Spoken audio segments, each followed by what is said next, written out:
Good evening, everyone. Friends, welcome. Can we get a warm round of applause for Athena Strickland for the solo music that she was performing?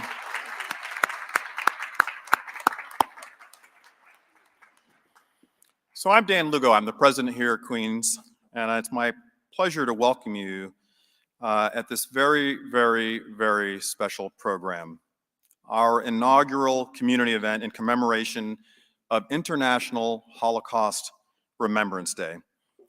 I want to extend an especially warm welcome to Dr. Stephen Smith and Rabbi Citron Walker.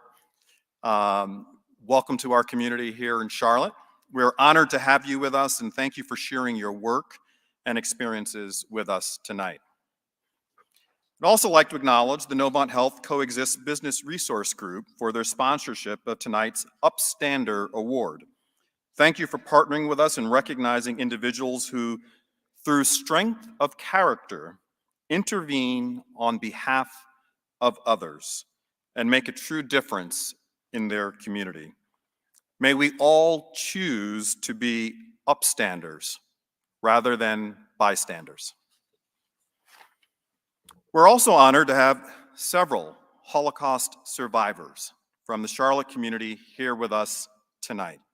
And while we know we can never fully grasp the horrors you witnessed and experienced, we can admire you for your ongoing courage and resilience, and we can do all of our parts in sharing your history and story so that it will never happen again. Thank you for being with us.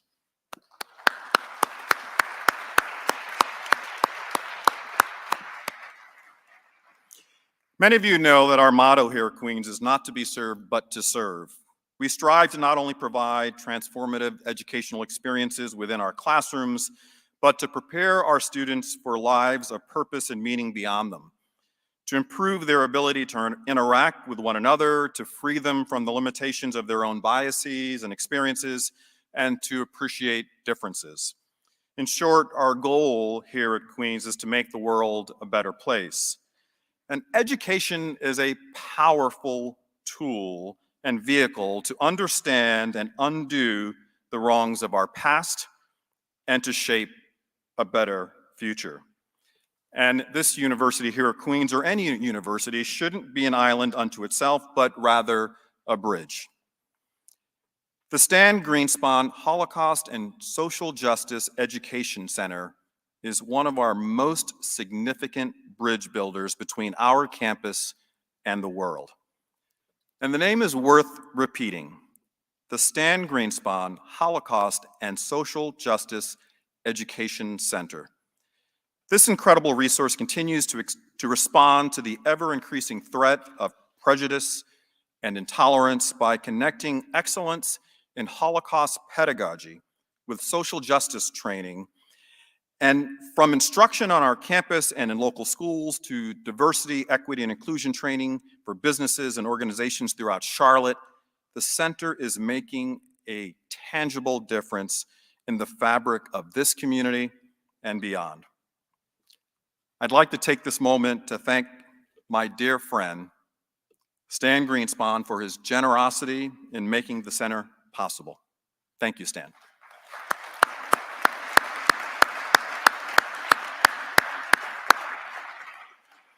I'd also like to recognize both Rabbi Judy Schindler, our Sklut Professor of Jewish Studies and the director of the center, and Judy LaPietra, the assistant director, and both of them for their tireless efforts in advancing Holocaust and human rights education and social justice in our community. And of course, for planning this incredibly powerful program this evening. Thank you, Judy.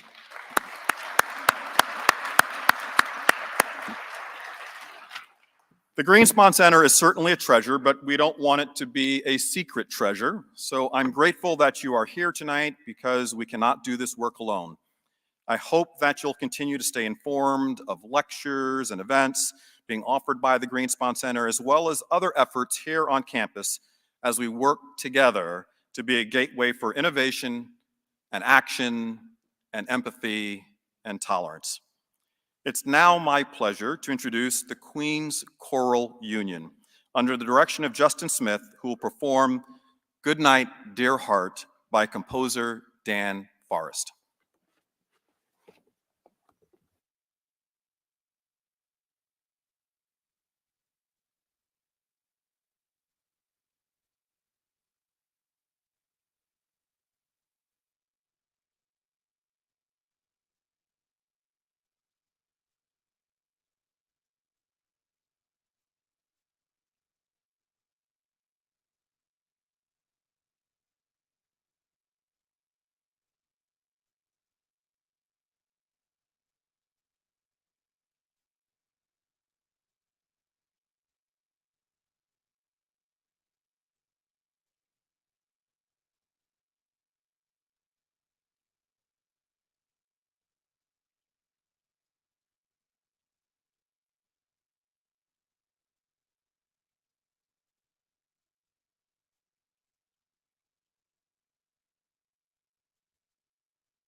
Search for a text led me to a picture from a cemetery in my hometown where the great American author Mark Twain and his family are buried.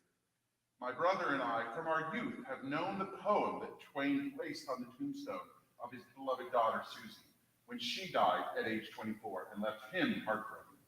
I was stunned by the irony of this text being from our hometown and in honor of a beloved daughter who died unexpectedly. I wrote this setting that night.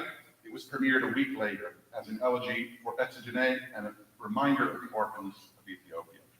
And the text on Twain's daughter's tombstone, written by Twain himself, which we will sing tonight: warm summer sun, shine kindly here. Warm southern wind, blow softly. Green sod above, lie light, lie light. Good night, dear heart, good night.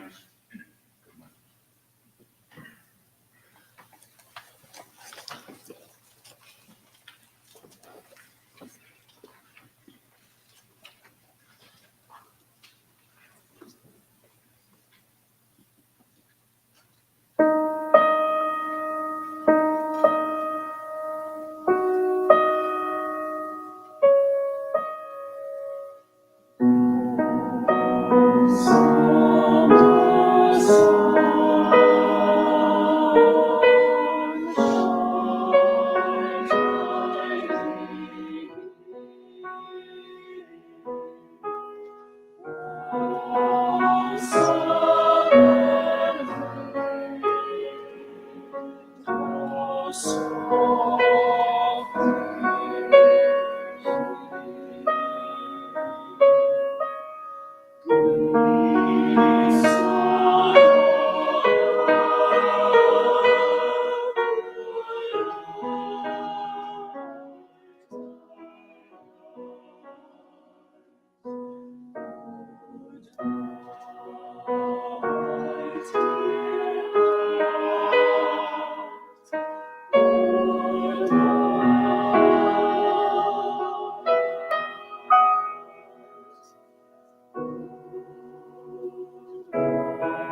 Good evening.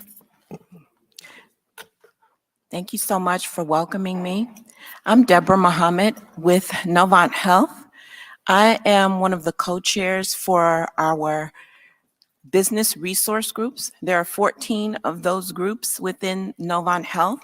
The groups are designed to address various things. They're called things like coexist, veterans, LGBTQ, Asian, um, engaging white men, women's group, African American group, and they all are inclusive of everyone.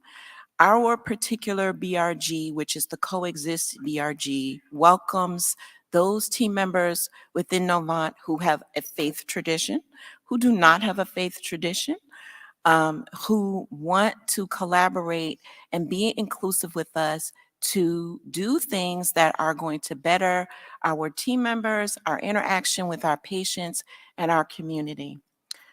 Our mission statement is that it exists to encourage education, reflection, and action within Novant Health to promote the value, need, and beauty of diversity and inclusion regarding spirituality, faith, and beliefs.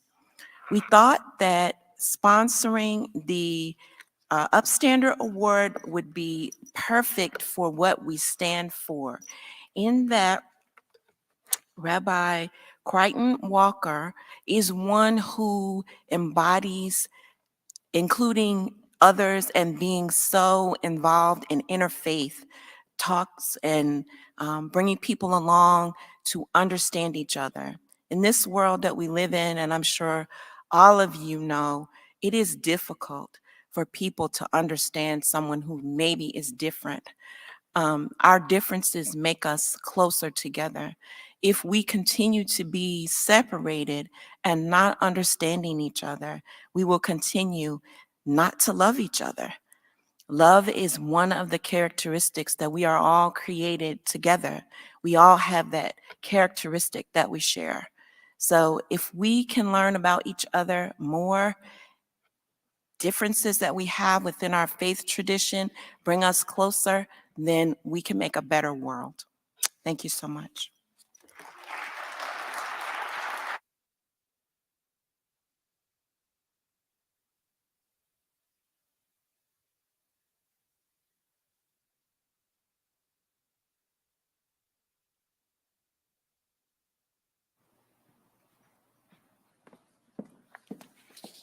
Thank you, Deborah, and thank you, Novant Health Coexist Business Resource Group, for sponsoring the Upstander Award.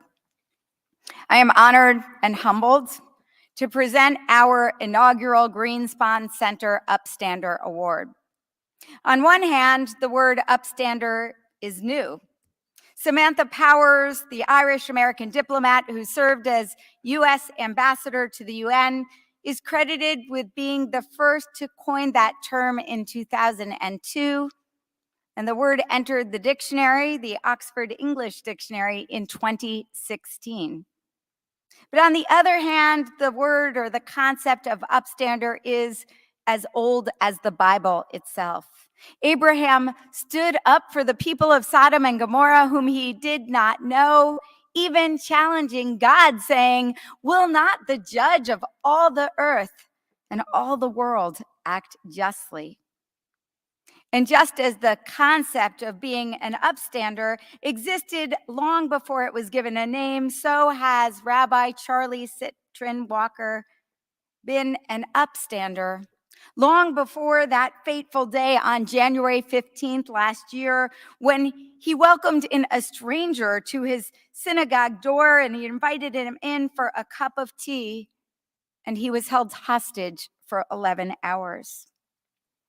And so many of us remember those long hours of being in profound prayer, watching the news and petitioning God and the universe to enable them to safely escape. Rabbi Citrin Walker's awareness of anti-Semitism and preparation for a violent act of hate enabled him to keep his wits about him. And when the hostage taker's guard was down, Charlie threw a chair at the perpetrator, securing his own and his congregants' escape and survival. It was during those hours that my heart was with Charlie and his congregants and with his wife Adina and their 2 children. It was during that day that I learned about Charlie and Adina's deep and lifelong personal and professional commitment to interfaith bridge building. Anti-Semitism. Charlie prepared for it. Charlie faced it. Charlie teaches about it. In Colleyville, he developed relationships with local school districts, organized interfaith gatherings, and understood that relationships are at the heart of it all. This past summer, he was named by the ADL, the Anti-Defamation League, as Special Advisor on Security. He's part of our North Carolina Jewish Clergy Association, where last month in a closed-door meeting with Governor Cooper, he advocated for the state to support North Carolina Jewish communities so we all could have the security support we require. During those fearful hours that Rabbi Citrin Walker was taken hostage, I learned about my close colleague, Rabbi Asher Knight's friendship with Charlie, for they were classmates in seminary. In fact, Asher credits Charlie's gift of serving as everyone's go-to study partner to help translate their philosophy and theology professors' teachings into something understandable that enabled Asher and his peers to pass that class. Asher said, "I'm not sure any of us would be rabbis today were it not for Rabbi Citrin Walker." Rabbi Knight shared that Rabbi Citrin Walker is a friend maker and a friend sustainer. He's a person who exudes menschy humility. He's the first person to help someone in need with a calm and non-anxious presence who greets everyone with a warm smile. Charlie cares deeply about working across lines of difference to build relationships of substance and to better our world. Rabbi Citrin Walker talks the talk and then walks the walk. Tomorrow, Rabbi Citrin Walker will be installed by his new congregation, Temple Emmanuel in Winston-Salem. We are thrilled that he is now a North Carolina leader, and we are so grateful that he and Adina have taken time to be with us today. Now, the inaugural Greenspon Center Upstander Award comes with a modest stipend for Charlie to expand his work and with an exquisite ceramic plate fashioned by Gwen Orland of Rocky Knob Pottery for this occasion. Thank you, Gwen. I'm going to show you the plate right now.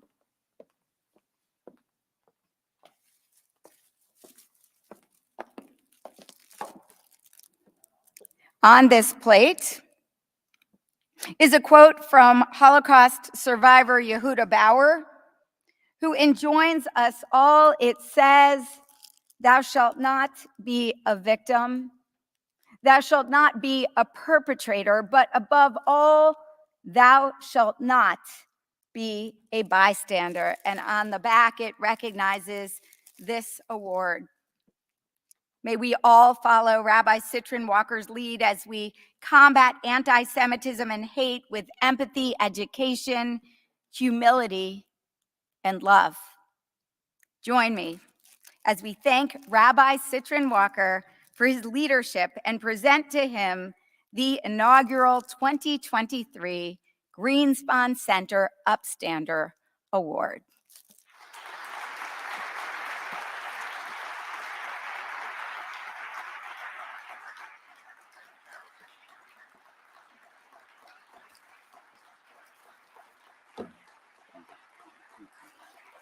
Thank you for coming. I'm so excited to work with you and create things for you. And on the back, it acknowledges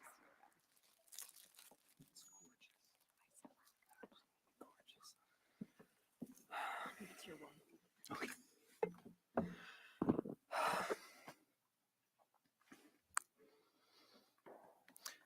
First of all, what an honor. What an incredible honor. Thank you, Rabbi Judy.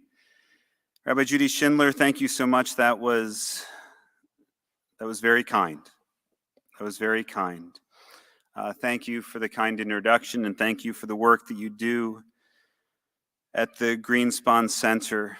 Thank you to Stan and Maureen Greenspon for this incredible, this gift to this community and to our nation that allows this work to be done.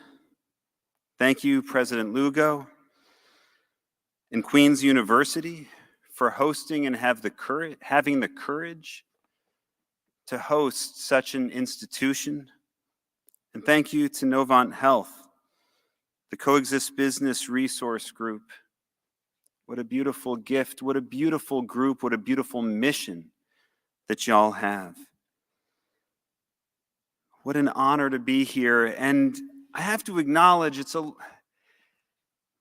little strange to get an award on International Holocaust Remembrance Day. And at the same time, when we think about the horrors of the Holocaust, we have to think about the upstanders, the rescuers, so many who risked their lives to go against the grain, to go against the hate, to swim upstream and save lives. While the Holocaust was the absolute worst of humanity, unfortunately, we're living in a world where there's still too much hate. If you think about just the whole idea of an upstander, nobody wants there to have to be upstanders. Because if we have to have upstanders, that means that we're living in a world where hatred and cruelty and violence run rampant. Whether it's bullying of our children or bullying of adults, people are targeted for who they are. Where you can be taken hostage because somebody believes the Jews control the world and Jews control the media and government And that's not the world that we want to live in. We want to live in a world where so many traditions, yes, Jewish tradition, but so many traditions where we all teach and we all believe that we are all created in God's image. And so many different groups teach that and believe that, and even if people don't believe in God, there's this understanding that human life is sacred and it's universal. And everybody believes this. And yet that's not the world that we're living in. If everybody truly acted on that belief, if we truly lived our values, we wouldn't need upstanders.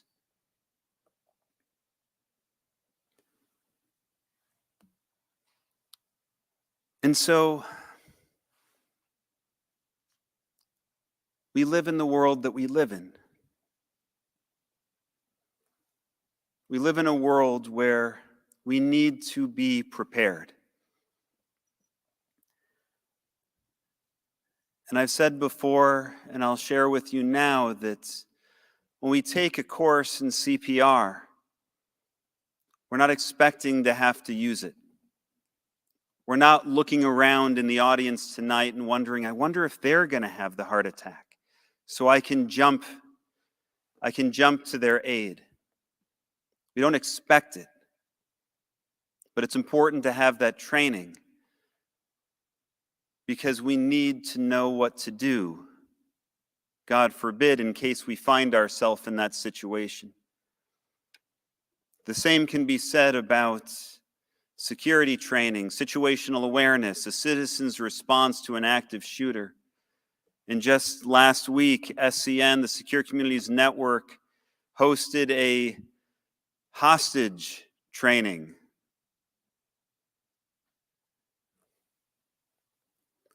It's not something that happens every day, thank God. But also, thank God for the Greensporn Center. Because what's the education that's being elevated here in Charlotte? The education is, how do you be an upstander? How do we disrupt the hate? How, when hate exists and happens and takes place in our communities, how do we make sure to offer and show that love and support? Because one of the worst things that we can endure, what far too many endured in Nazi Germany, is act of hate, an act of hate, an act of hate, piled on top of each other, met by silence and indifference. When I was being held hostage, we had love and support from all over the world. Afterwards, we had love and support that came in from all over the world. In response to acts of hate, we need love and support. We need to disrupt it before hate happens. We don't need people to give in to despair. We don't need people to embrace extremism. We need people to feel that they too have dignity and respect, that they have love in their life. We need everyone to feel and recognize that sense of dignity and beauty is a part of what it means to be human. It is an honor to receive this award this evening, and it is my sincere hope that in the world that we can create together,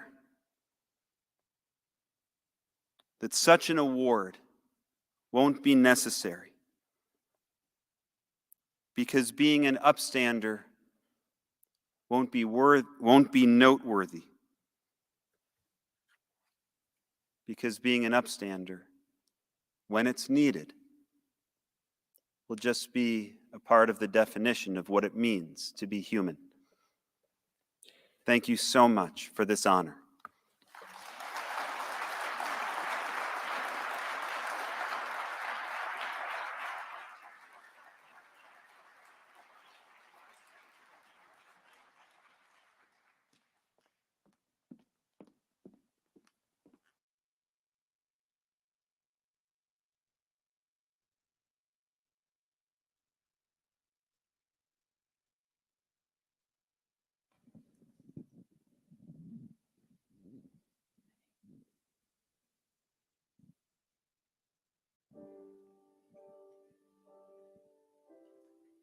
Growing up, the daughter of a hidden child during World War II in Paris, France. I didn't grow up in Paris, France, but my father, who was a hidden child, was there. I learned at a very young age about the atrocities that happened on human beings. And I had a lot of questions. I didn't understand, how could that happen in our world?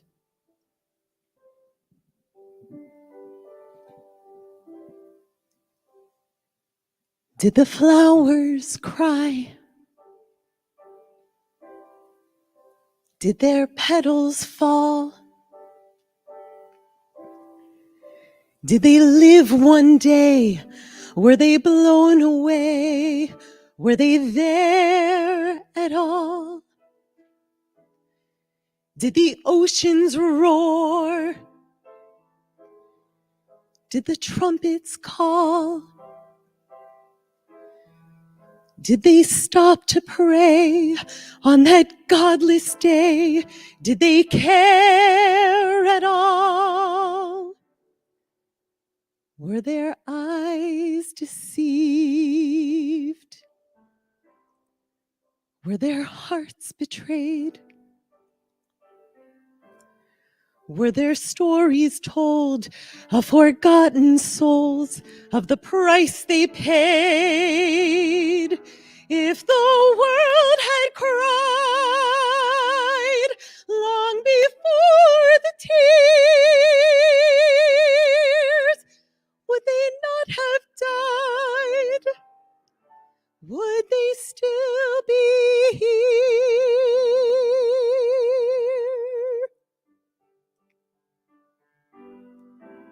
And what of the children with hope in their eyes? Would they be masters or slaves? And what of the future, the truth and the lies? Would there be children to save?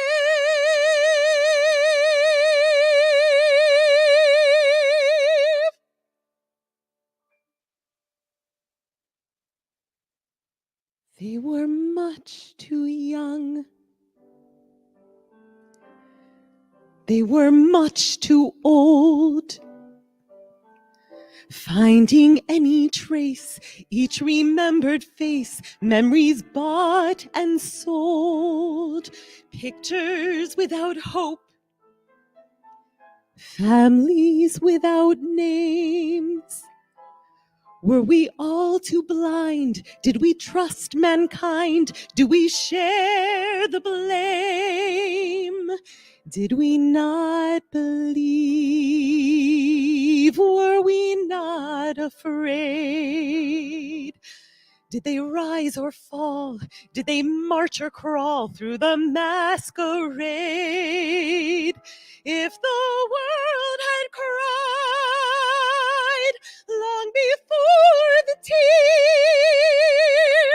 would they not have died? Would they still be here? We must not forget. it has stained our lives. Were we blessed with time? Were we next in line? Why did we survive? If the world had cried for the missing years,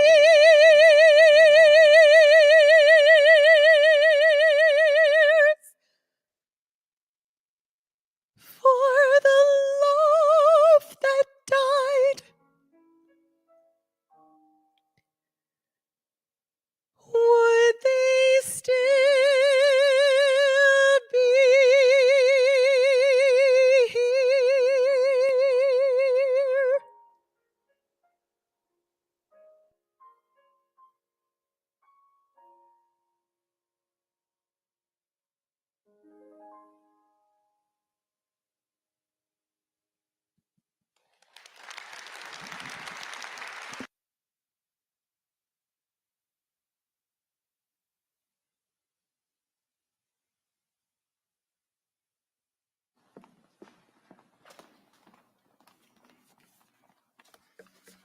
Good evening. Each year on January 27th, the international community comes together to commemorate International Holocaust Remembrance Day. This day was chosen by the United Nations to mark the liberation of the Auschwitz-Birkenau Nazi extermination camp in 1945. Each year, the UN designates the Day of Remembrance with a guiding theme. The 2023 theme is Home and Belonging. This theme highlights the needs of victims and the dangers of hate speech, anti-Semitism, prejudice, and Holocaust distortion and denial. Throughout the Holocaust, the meaning of home and belonging was challenged radically by the perpetrators of this atrocity. Survivors were forced to continually adjust their ideas of what home and belonging meant, even in post-war years. Today, as we gather in commemoration of this important day, we collectively embrace our Charlotte community Holocaust survivors and reinforce an enduring sense of home and belonging. We honor our survivors this evening with sunflowers as symbols of positivity, peace, and hope. During the Holocaust, the sunflower became a harbinger of hope. Simon Wiesenthal reminds us that planting of this flower was an act of bearing witness to a single life. Jazia Stern risked her life while in Auschwitz trying to touch the bright yellow flower just outside the barbed wire fence. Perhaps they are special because they always turn their faces towards the sun. Like our community survivors, they inspire us to do the same. As our Queens Hillel students deliver the flowers, it is my honor to read the names aloud as we all join in commemorating their courage and thanking them for helping to ensure we never forget. As I call your names, please stand. Irving Beanstalk.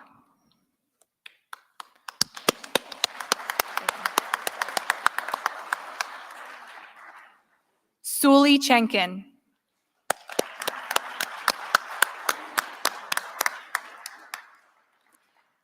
Leah Kozanovsky.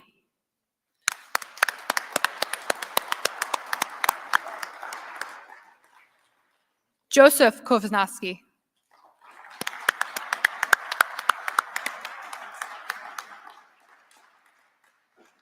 Sophia Kozakov.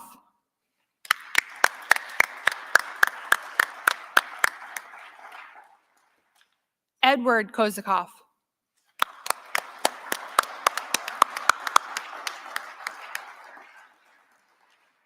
Isabella Krivorushko.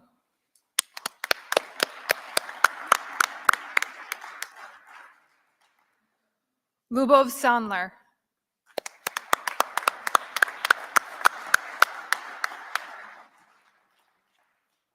Frida Schwartz.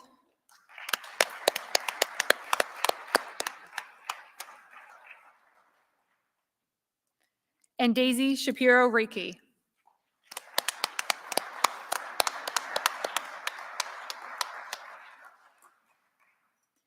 We are privileged to have among us this evening some of the children and grandchildren of Holocaust survivors. To honor these generations of families of survivors, we ask that you now stand if you are first or second generation survivor.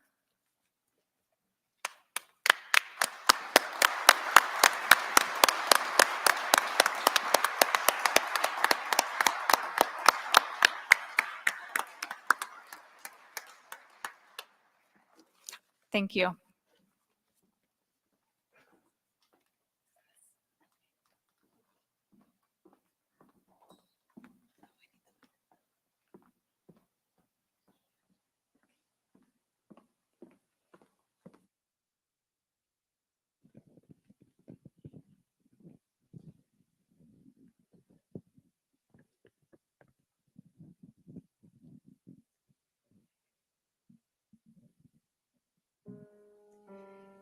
You can find the lyrics in your program. Ani ma'amin. I believe with all my heart. Ani ma'amin be'emuna shlema. With complete faith, I believe. Beviat HaMashiach. In the coming of the Mashiach, our Savior. Ve'af al pi she'yitmamea. And even if it takes a long time, im kol zeh ani ma'amin, I still believe. In the Jewish tradition, that unending hope, that belief carries us through every day of our lives. But the meaning of this text, ani ma'amin, changed for me during my lifetime because, as the rabbis spoke about tonight, I believe that we're all created in the image of God, which means acts of God are shown through the things that we do.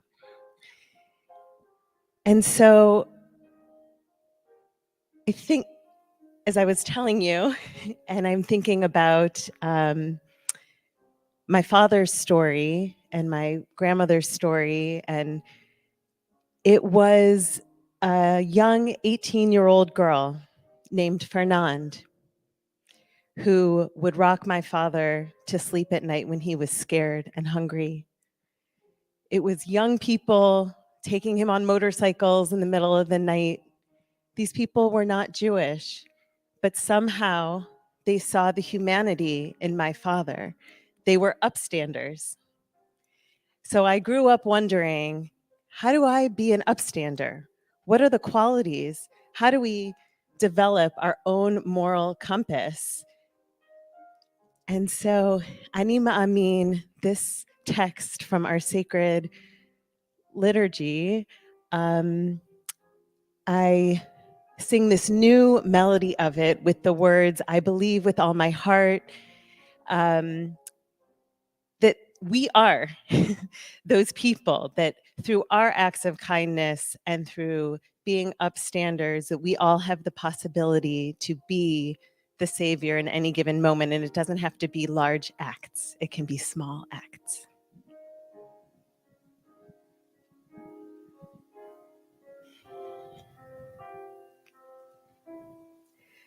Ani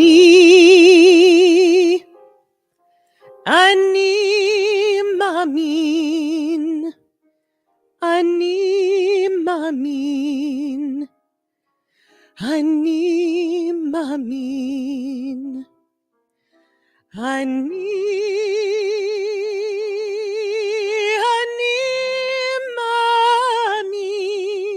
ani mamin, ani mamin. Bemuna shlema beviat HaMashiach ve'af al pi she'yitmamea im kol zeh אחכה לו, אחכה בכל יום, בכל יום שיבוא.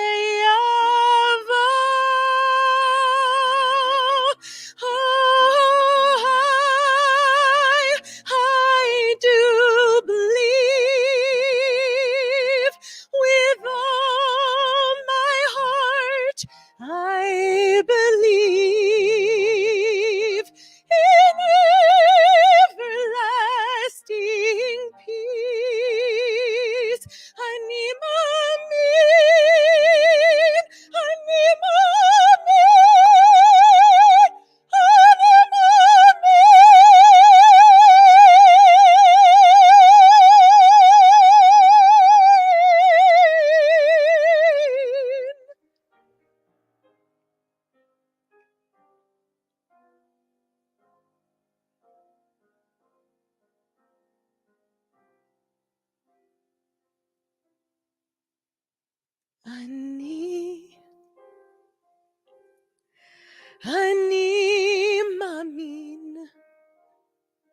ani maamin. אני מאמין, אני מאמין, אני מאמין, אני מאמין, אני מאמין, אני מאמין. באמונה שלמה בביאת המשיח, ואף על פי שיתממע עם כל זה, אחכה לו, אחכה לו בכל יום, בכל יום שיבוא. אני מאמין, אני מאמין, אני מאמין, אני מאמין.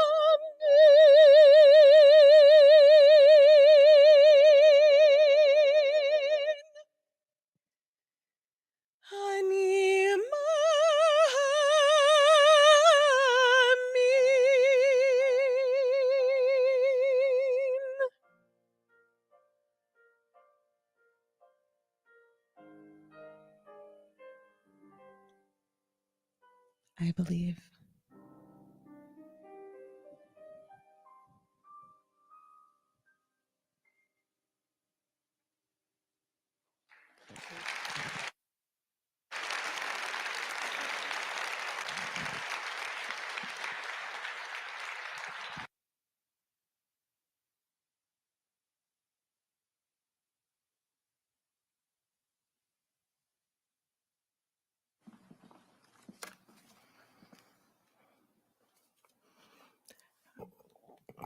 Good evening.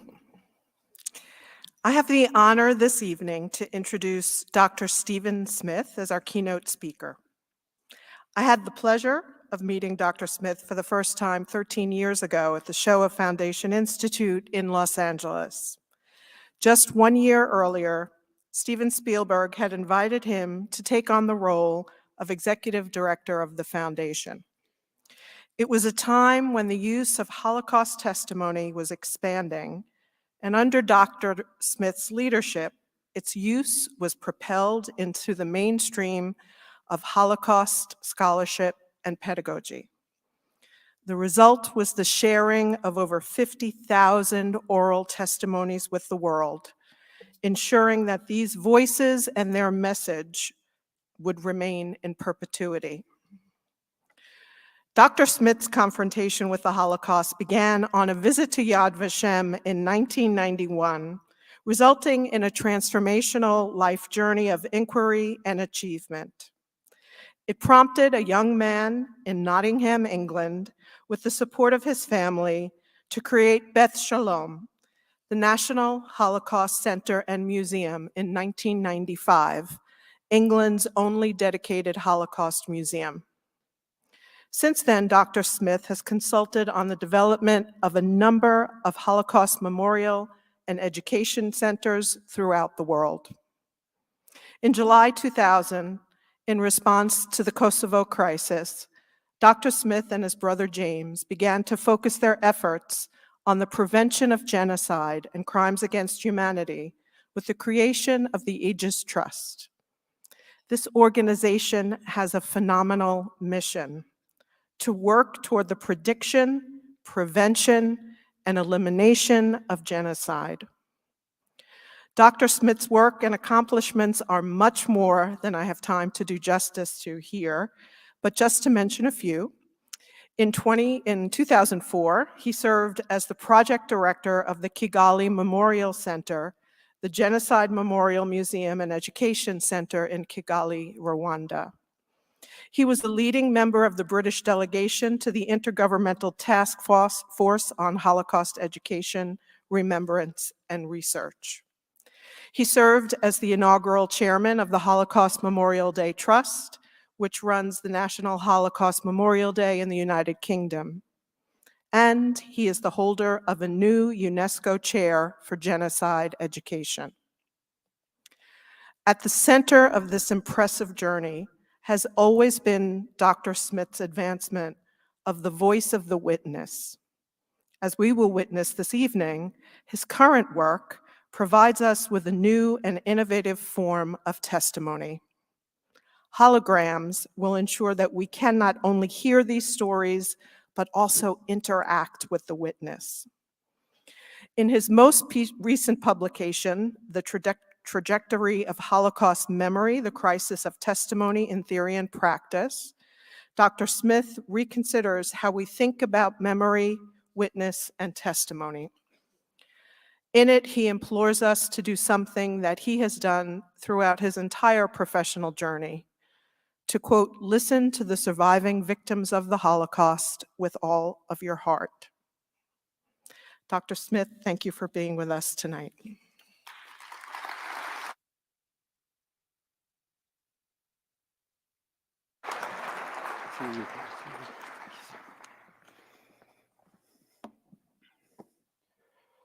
I distinctly remember it was snowing. Not the kind of fluffy snow that you get in Christmas cards. It was sharp. It was coming almost horizontal. But I should have known that would be the case in Poland in January, 31 years to the day today that I first went to Auschwitz-Birkenau. Now, I had been told that it was like a large Jewish cemetery. So I looked around. Acres and acres and acres of open space where over 1 million Jews and others were murdered. No names, no dates of birth, no dates of death, no memory. In fact, it didn't resemble a cemetery at all, although that was their final resting place. Spent a little time driving through the countryside in Poland in this wintry landscape and arrived at a place called Belzec, another of the death camps in Poland. This time, no vast expanse, no crumbling barracks. This time it was just a hill with a garden fence around it and snow that had been sitting there for about 2 weeks. And there were no footprints in the snow. Nobody had been there. And yet, day after day, night after night, Jews had been taken to Belzec, over 600,000 of them in less than 10 months, and they had been murdered there. And not one of them had had their yard site, the memory of their death remembered on that place in 2 weeks, because there was no one to remember them. As we drove back towards Krakow that evening, we were stopped in a place called Nowy Sącz. It was getting dark. In a little square, there's the old synagogue, which is now some kind of travel agent that's now I think formerly a museum at this point. And we went, as you do when you're traveling around the forgotten places of the Holocaust, where all of these communities had lived and had been murdered without trace. We went to the cemetery. Novi Sad was known for its Hasidic community, the Halberstam family dynasty. And as we were walking around this cemetery, we happened across this little ohel, a little mausoleum. And I was attracted to it. I looked inside, and there, in that mausoleum, was a Yahrzeit candle.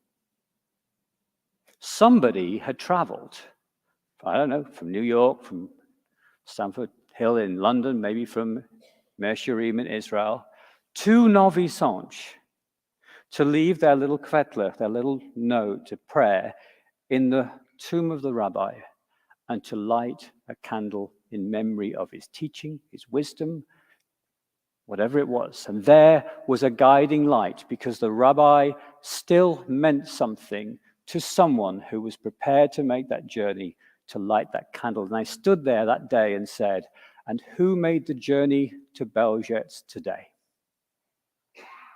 Well, actually, I did. I have no connection to the Holocaust through my family. I am Jewish.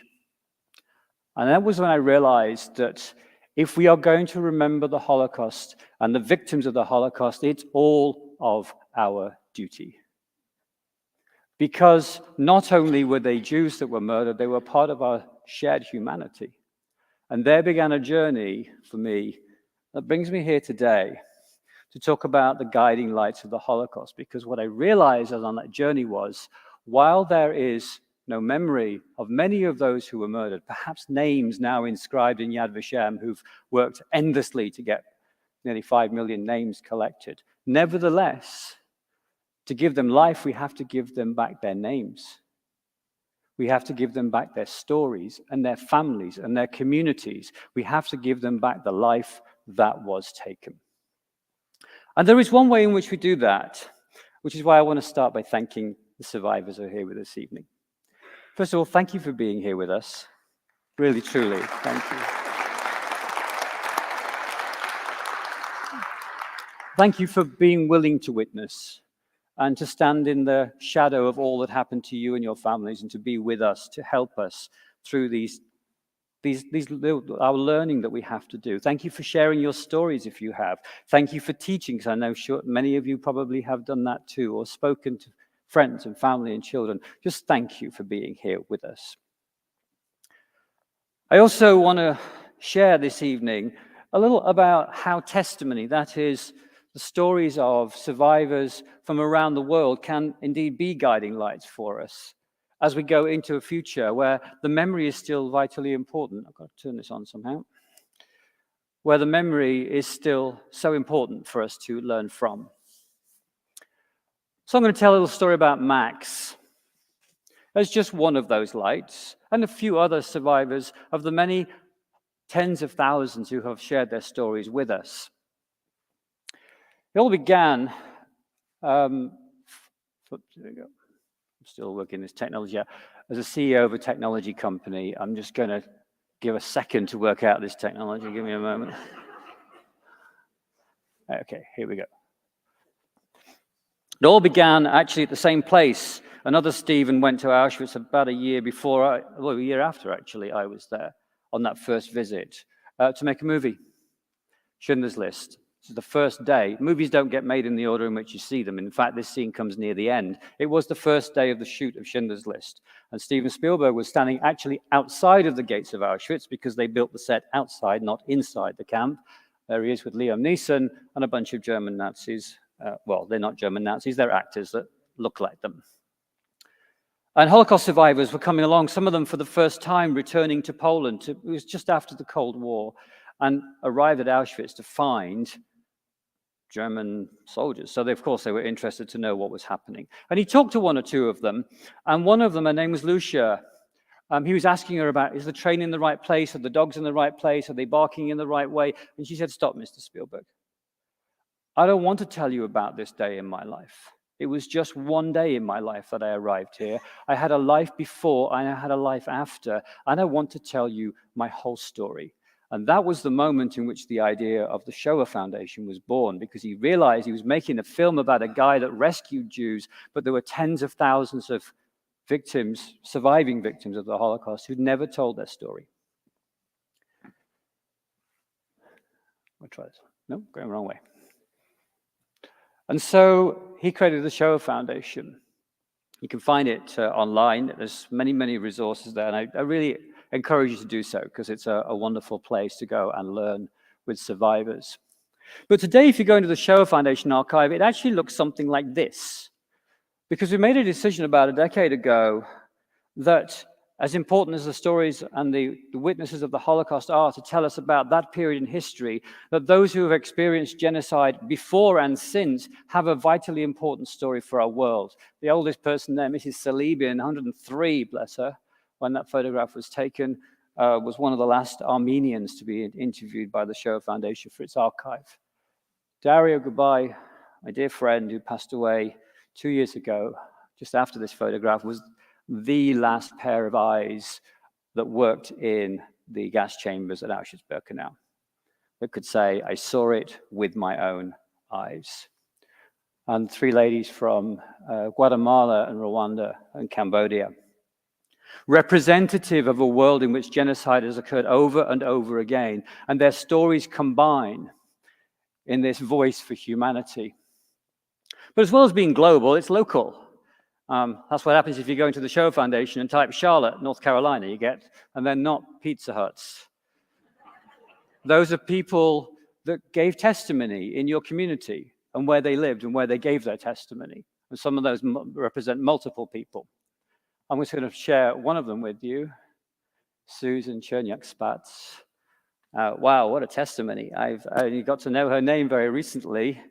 I was transfixed with her, and what a blessing she must have been in your community, and I'm sure of blessed memory. I'm just going to play you a minute or two of what she answered. In answer to the question, what is your message for the future? Every single survivor in the Shoah Foundation's archive was asked that question. What is your message for the future? And they didn't know whether they were saying for your family, for your friends, for your community, for your school. They would just be answered that. And let's see what Susan has to say about that. Where do you live? I live in Charlotte, North Carolina, and I still teach part-time. I teach 1 semester a year and do a lot of lecturing in schools and universities and high schools. Now that it's been well over 50 years since the war has ended, is there a message that you would like to leave for your children, grandchildren, and future generations about your experience, about your survival? Never forget. That's always what I'm working on. It is not so much for my children or grandchildren because they know, but the population at large is not informed enough. And maybe in the larger cities where they have large Jewish populations, where they, not even that, because, you know, I talked the other day to somebody from Atlanta, a professor from Emory University, and he's Deborah Lipstadt is at Emory University, big wheel. And I said, well, what are you doing? Are you lecturing? Do the survivors lecture in the school system? Oh, they lecture at all the Jewish day schools, and they lecture at the temples, and they lecture in the Sunday school. I said, I'm not talking of that. What about the public schools? Oh no, we don't lecture in the public schools. And I said, what? Somehow there's something wrong there if the survivors only talk to Jews. Because that is my main point, is I go out in the counties. That is where the total ignorance exists. That is where the people have to be taught, have to be, how should I say, convinced the Holocaust happens, because the revisionists are very, very active. And if we don't plant a seed of the reality of it, and if I pull my arm up, that's a reality for them. If we don't plant that seed, the revisionists will win. And if we let these millions of people, and I won't even say figures, because there's always this quandary, was it 2 million, 5 million, 6 million? 1 is too many. But if we let these millions be forgotten, then we kill them again. We kill them a second time.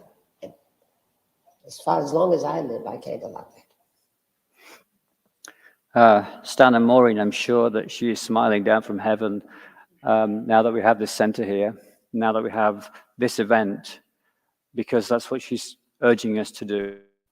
What we're doing here together to ensure that we don't create a second death, but in fact we propel the memory because it has meaning for our lives and for our community. I don't come to North Carolina that often, but I've got more reasons to come now.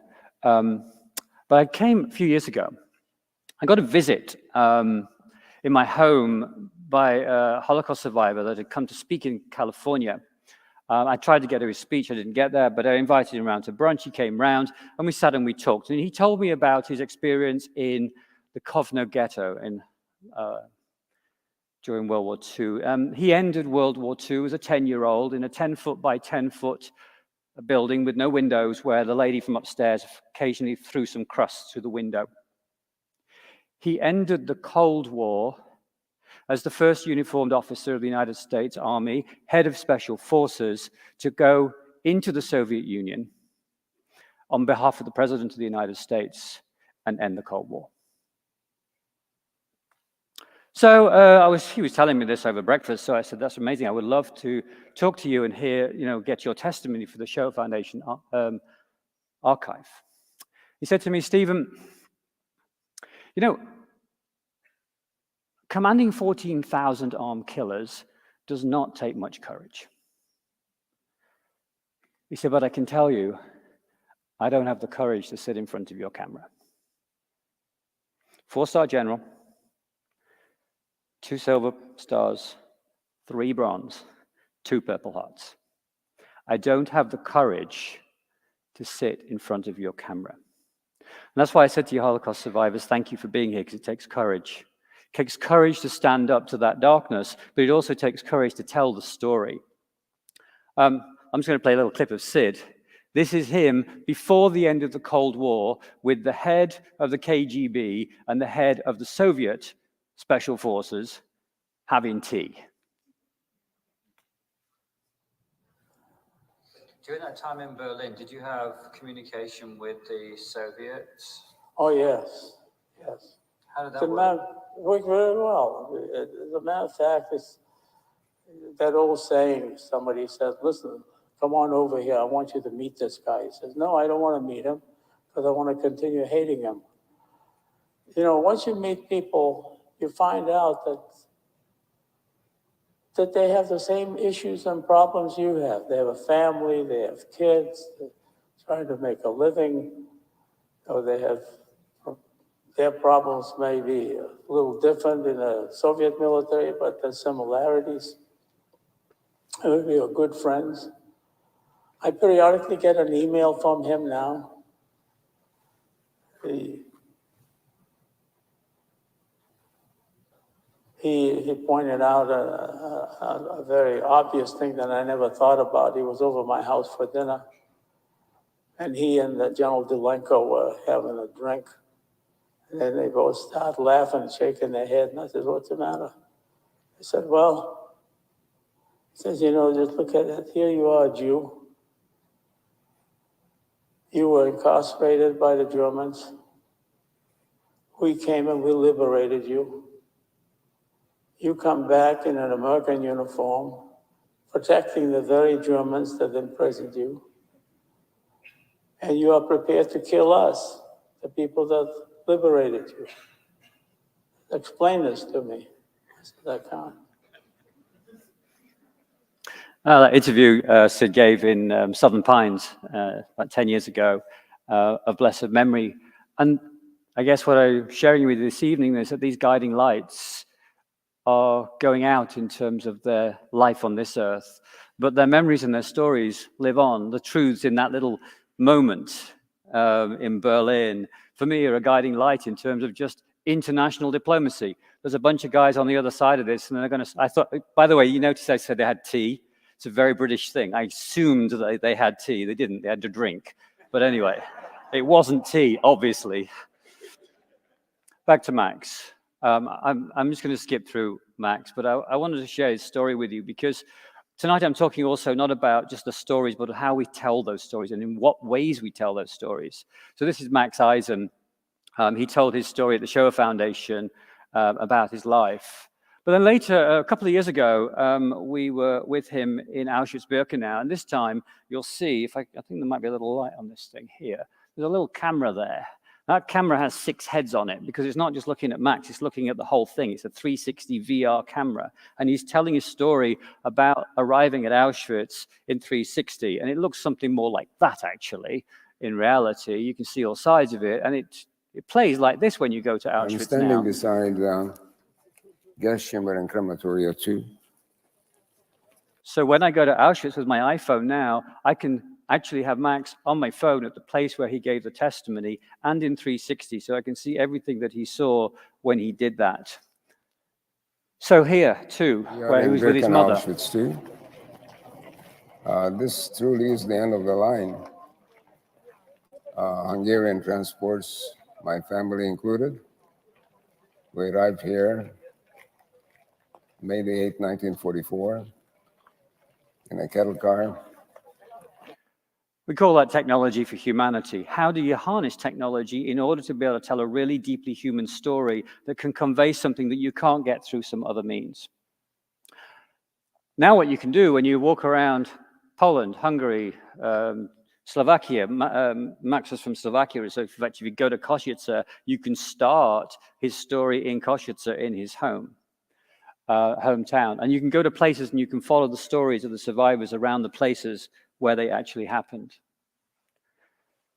Heather Mayo Smith was not my wife at the time. There's another story for another evening there, maybe with one of those drinks that the service had, was interviewing a Holocaust survivor about 12 years ago.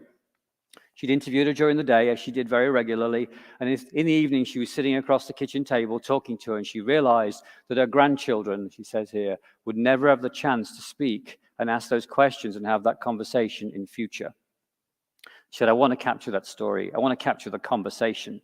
And so we began a project at the Shoah Foundation, in which Max was one of the first people to be interviewed, by which we would ask 1,000 questions about their lives. So unlike a regular Holocaust survivor testimony where you start and you go for a couple of hours and then you're finished, this would go on for 5 days, 5 hours a day, and would result in 20 hours of answers to questions. And Max Eisen was one of those that did that. Not only was it a good opportunity for him to tell every aspect of his story, but also to do so with his family, because there's also a passing of the generations. And thank you for those of you who are second and third generation who are here with us tonight, because you are part of that passing of the legacy of the light from one generation to the next. That's Max with his son, which results in something like what I've got behind me here. Results in a holographic image that you can use to be able to tell the story in a completely different way to the way in which you've been telling them till now. Let's get this thing warmed up for a second. And so Max had asked me, he told me in his book, he'd given me his book, and in his book he explained that when he was on a death march going to Ebensee, that he saw the German officers rowing with their girlfriends on the Ebensee, on the lake, and that one day he wanted to return and do that.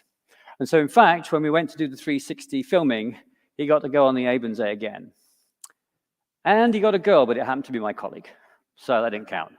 But what was wonderful about it was that memory and place mean something different to memory in a vacuum. And so we were able to collect that. But these are different types of stories. These are stories that allow us to ask questions. I don't have Max's actually with me because I can't get into the Shoah Foundation's archive since I retired from the Shoah Foundation. Apparently I have to use something else. Here. So this is, well, let's find out who this is. What's your name? My name is Ben Lesser. Where were you born? I was born in Krakow, Poland. Can you tell me about your childhood?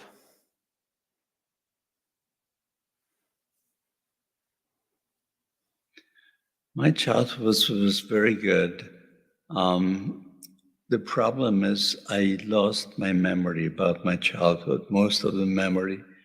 It seems like I remember everything from the times that the war broke out, but before my beautiful lives that I had, we lived in 2 different homes in Munkachen and Krakow.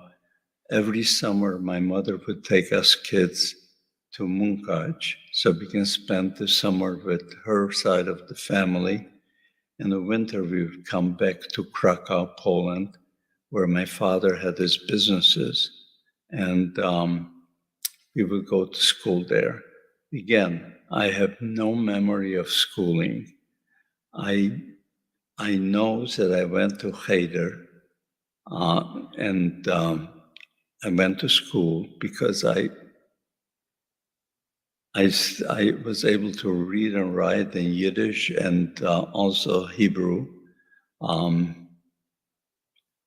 Polish, I was reading and writing, and I was very good in German, reading and writing in German. So I had education, but I don't remember it.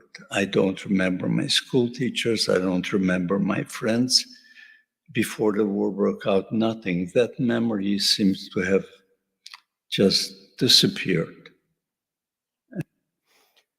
I play that clip because actually it's related to his Holocaust experience. We talk about memory as if it's a foregone conclusion that we remember everything about our lives, but some things get in the way of our memories. This gentleman here, whoever it is, this gentleman here, Pinchas Gutter, and I began a journey together in 1998 when I interviewed him for the first time, telling his story for the Cape Town Holocaust Center. And afterwards, he said to me, I'd love to talk to you and perhaps get a little house and write my memoirs and so forth, and maybe you can help me. And I said, look, there are so many memoirs, I'm not sure it's a good idea. I'm not advocating that you should do that.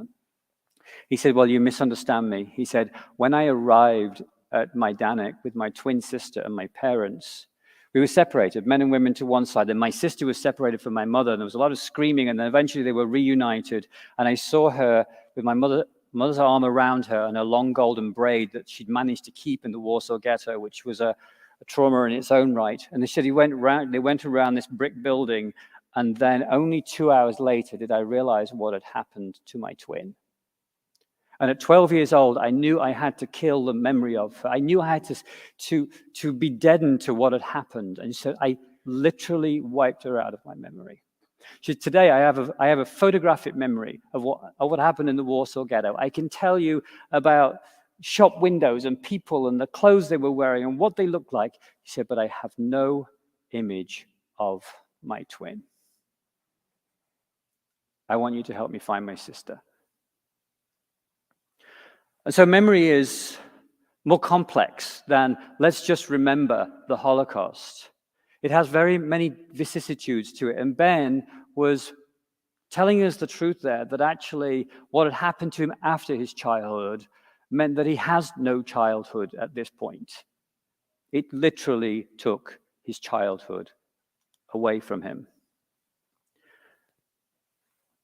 What do you think the lessons of the Holocaust are?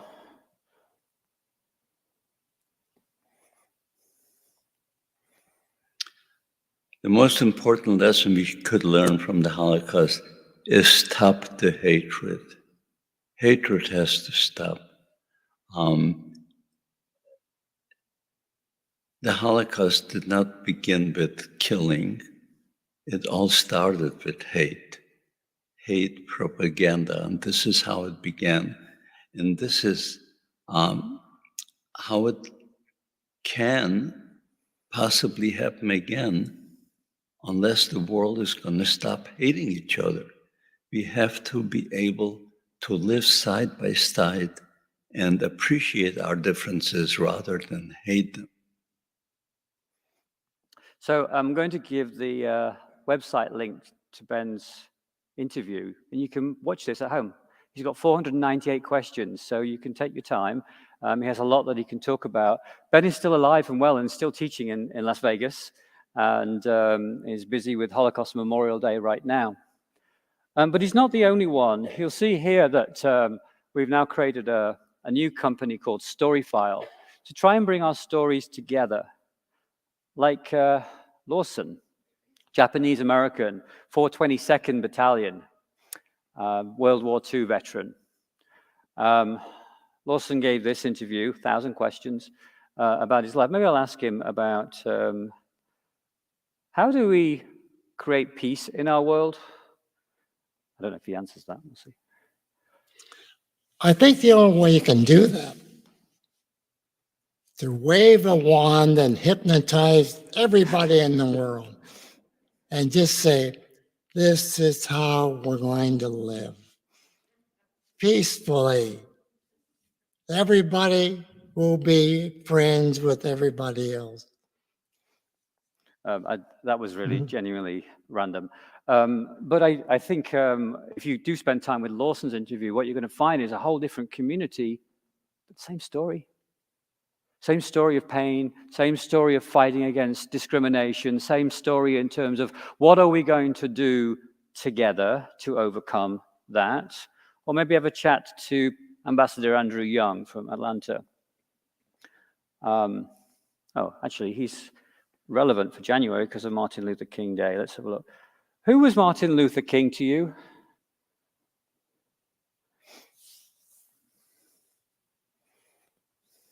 Well, Martin Luther King to me was basically just a friend and a leader. I mean, he had almost a photographic mind.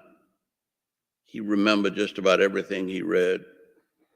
He remembered people. He had a way of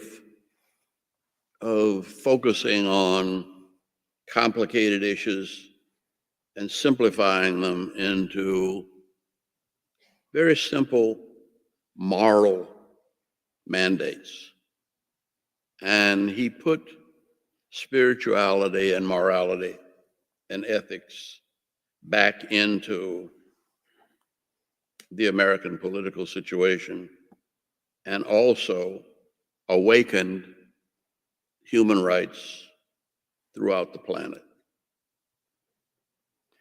So I'm going to send a link for Ambassador Young to you too, one of Martin Luther King's very close friends and confidants. He was the mayor of Atlanta. He was the first Black ambassador to the United Nations. Wonderful, wonderful member of our community and also still alive and still teaching today. Spend time with these three people and I'll give you a bunch more. You'll be entranced by them all. I'll go here. So to bring this sort of towards a conclusion, I just want to just talk a little bit about, so what is our story? Well, actually, it began a while ago on some cave drawings about 35,000 years ago when one member of a tribe told the rest of the tribe something about these Barbaroussa deer. But we've been telling our stories ever since. Rulers got to figure out how language works and how to create a system to tell their people things. And then we worked out how to print. Of course, the Europeans think it was in 1440 with the Gutenberg press, but actually it was 800 years earlier in China. We figured out how to tell our stories in images, creating the movie camera so that many people could sit in a theater and experience the same story together. And then we figured out how to do that in our home, and suddenly it was corporations could speak to millions of people at a time. And then this gentleman here, Alan Turing, who invented the iPhone in 1948 without realizing it when he wrote his paper called Intelligent Machinery. 2006, Steve Jobs actually created the machine that had been invented many years before in Turing's mind, which was, if we could only gather up all of this information and share it with each other, we'd be all much more enriched, which is what we have. Actually, it goes back a little further than that. 1761, this Presbyterian preacher by the name of Bayes did this little sum up here. Even I, with my terrible high school maths, understand this one. Everybody's very enthusiastic about artificial intelligence over the last 2 weeks. Guess what? It was invented in 1761. There's nothing that GPT isn't doing that isn't in that equation. It's all built on an equation that's been there for a long time. All of that to say is, we think we're so smart, but actually the history, the knowledge of the world is just all around us. The question is, can we find it? Can we discover it? Can we share it? And that's what Heather was thinking when she said, let's sit down and interview the Holocaust survivors. But what it grew into is, okay, well, what happens if millions of people can talk to each other? Not just millions to millions, but me to you. You know, the history of the world has existed a long time before we have, but we have the story right now. And the story isn't the story of powerful governments and people who say that they write the story. The story is all of our stories. In fact, there's 8 billion of them being written right now. And your story is a vital part of the story of our world. Our genetics, 99.9%, we think we're so different from each other. And we finally cut how different we are because you're black and you're white and you're this creed and that creed. We are 99.9% the same as each other in this room. Get over it. We are the same for all intents and purposes. That doesn't mean to say we don't have our cultural differences and our language and our religion. We should celebrate the 0.1% that makes us different. But let's start focusing on what makes us the same. And more importantly, let's tell our own stories. What I find so enriching about what I do now, Steven Spielberg said to me when I was leaving the Shoah Foundation, so why are you going to leave the Shoah Foundation? I said, Steven, there's 55,000 wonderful, beautiful, vitally important treasures in the archive of the Shoah Foundation. And we need to keep them and we need to look after them. We need to share them like we're sharing them tonight. And I want to go and find another 100 million more. Because all of our stories matter. And if we listen to each other's stories, that is where we can really live our lives together. And in the context of our theme tonight, combating hate, one voice at a time. And so I'm proposing that we create the Archive of Humanity. We are part of the Archive of Humanity. Yes, we all make history in different ways, and we need to collect those stories of those who impact history. But actually, history happens every day with all of us, all of the time. And so I want to say, in closing this evening, that what makes our story special together is the fact that we only have a brief time to share it. I shared Max Eisen's story with you a little this evening because Max and I, for 10 years, worked together to try and ensure that the guiding light of his story was available for future generations, which is why I showed you him going around Poland and Slovakia telling his story day after day after day, because he knew the time would come when he could tell it no more.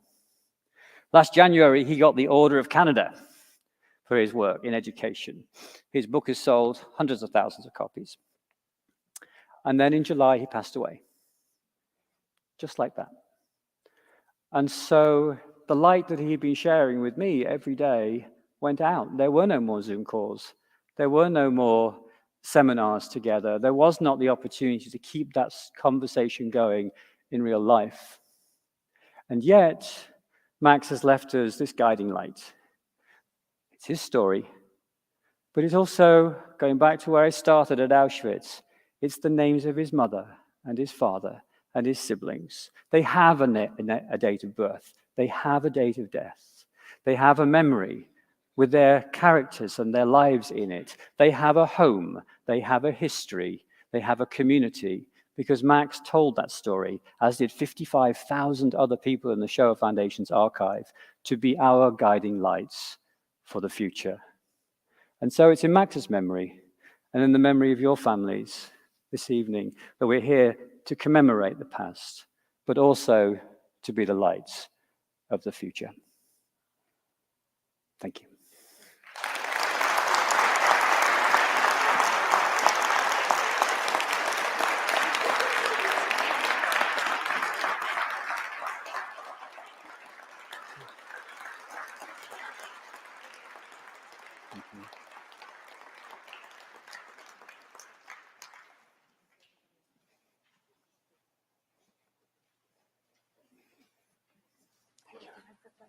If I'm fine if they're done. Well, Judy asked, but we should. Just be quiet.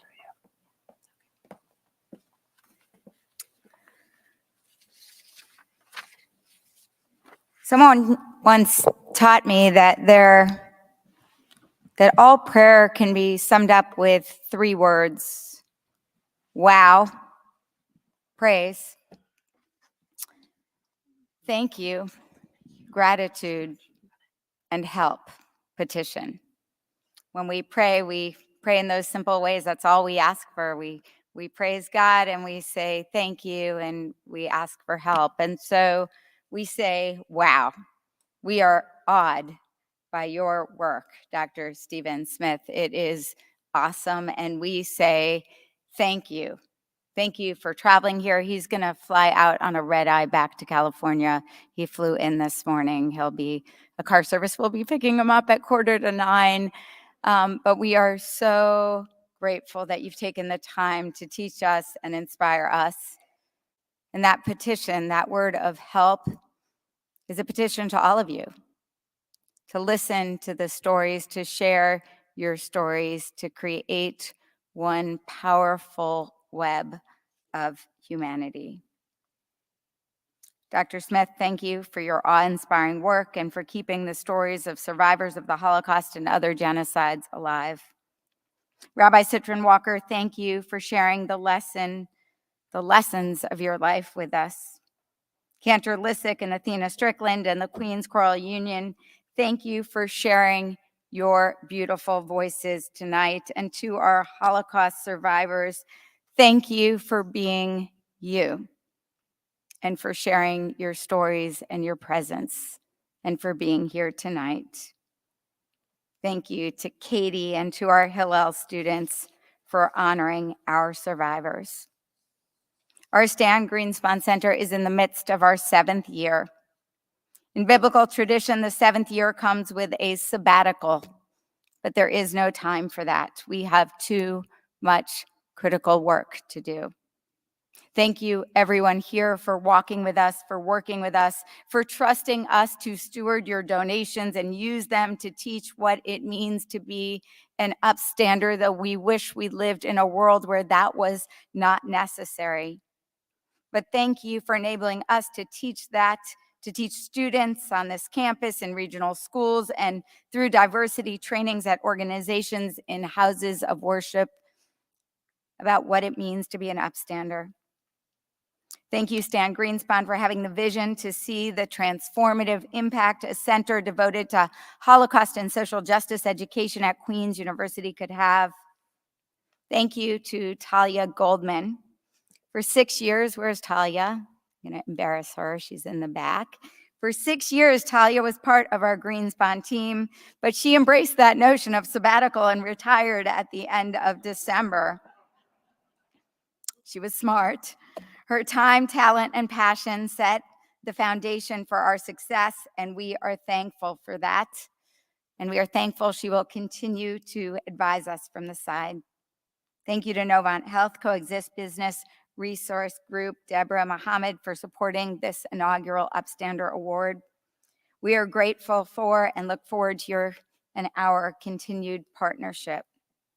Thank you to the Jewish Federation of Greater Charlotte for your allocation. It helps us to bring Holocaust and human rights education into regional schools. And most of all, thank you to Judy LaPietra, our new talented and passionate assistant director,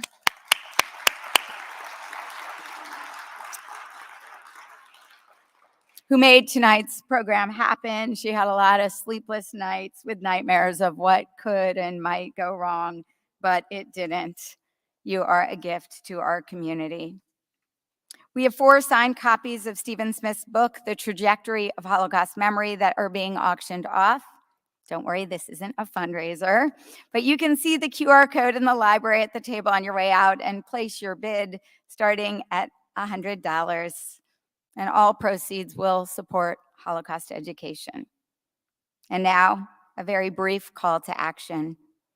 Learn with us. Celebrate with us. Visit us on campus. Refer us to regional schools to provide educational programming and teacher support.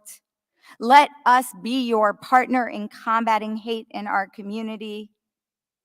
Work with us to advance justice. Support our educational programs. We need you, and our city, state, and country need us, all of us, to collaboratively combat hate with empathy and education. I close with the words of Yehuda Bauer that are on that gift we gave to Rabbi Citron Walker. Thou shalt not be a victim. Thou shalt not be a perpetrator. But above all, thou shalt not be a bystander. May each of us be an upstander today, tomorrow, and always. Thank you all for being here tonight. Please join us for desserts in the Bissell lobby and Bob and Susan Salvin atrium. Thank you.